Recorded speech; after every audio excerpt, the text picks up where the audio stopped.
Hi there. I just found out something I never expected in Odessa, a chocolate museum. Can you believe it? I didn't even know such a place existed. So, come on, let's take a look inside and see what it's all about. Imagine a place where the air smells like cacao and every sculpture looks like a masterpiece. Expect it's made entirely of chocolate. Right here in Odessa, there is a museum where sweetness turns in art. This is where it all begins, with these cacao pods. Inside are beans. They're the heart of chocolate. About 1500 years before our era, on the shores of the Gulf of Mexico, the Olmecs lived here. They were the first to try cocoa beans, drying them in the sun, grinding them, boiling them, and mixing them with spices and chili pepper. The drink was bitter, energizing, and sacred. They called it simply bitter water with foam. That's where the word chocolate actually comes from. Look at these scents. Chief beings offered the sacred drink surrounded by four deities. That's how the Olmecs expressed their respect for the forms of nature. Later came the Mayans, and they left behind this mysterious calendar. Its secret still unslow today. And yes, everything you see here is made of chocolate. The paintings, the sculptures, even the tiny ornaments. Chocolate can be used like paint, only it hardens much faster. In 1502, Christopher Columbus arrived in Mexico. The locals offered him a drink made from cocoa beans. But to his European taste, it was too bitter and too spicy. Still, he took a chest of beans with him back to Spain. At that time, Europe was obsessed with tobacco, so those beans were quickly forgotten.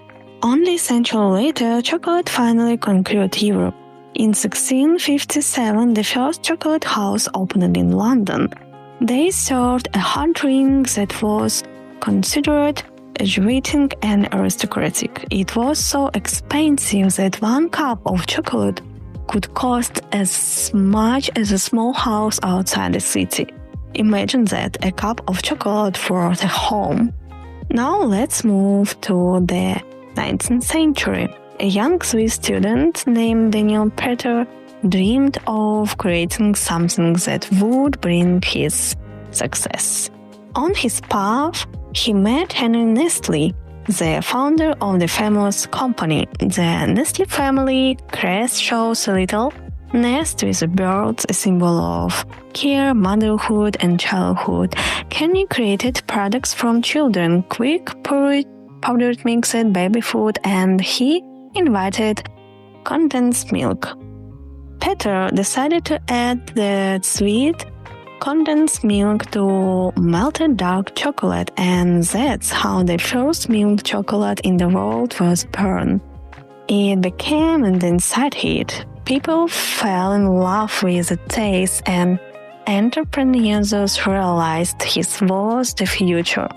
That's when the new era began, the era of sweet chocolate.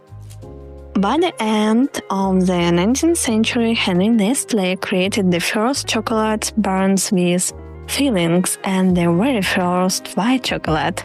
Almost half of it was made from cocoa butter, which is why it melts so easily and smells so delicate.